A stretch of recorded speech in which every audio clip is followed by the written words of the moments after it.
So update. I went on the date and I told him about my hand because it almost has become impossible not to tell somebody about my disability because of the work that I do. I work with leaders to transform cultures so that their employees can unhide and thrive and belong. I wrote a whole book about my journey of hiding and learning to unhide. And yet there's still a piece of me that thinks that somewhere in the story I tell myself that someone will be not okay with it. And the truth is, there are people who still have stigma and stereotypes about people with disabilities, just like so many other pieces of ourselves that we hide.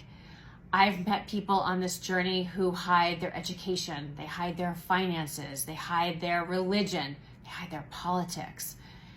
And so when I told this person about my hand, it didn't seem to matter. And yet it was the story I told myself that was the one that I kept hearing. That when we hide parts of ourselves, we do it because we fear rejection and we fear judgment. And that tape sometimes plays louder than other tapes. And while some of you have commented and said, oh yeah, you got to tell somebody, I wonder how much of us, or how many of us, actually tell our full selves on a first date, or even in a relationship. And sometimes we need the pause, or we need to know that it's safe to tell someone about what we're hiding, so that we can actually connect. And the greatest thing is that once I tell somebody, or once you tell somebody that part of yourself that you've been hiding, it becomes almost like an exhale. This idea that I can just be myself. And that's what it does for us. And it's also what it does for someone else.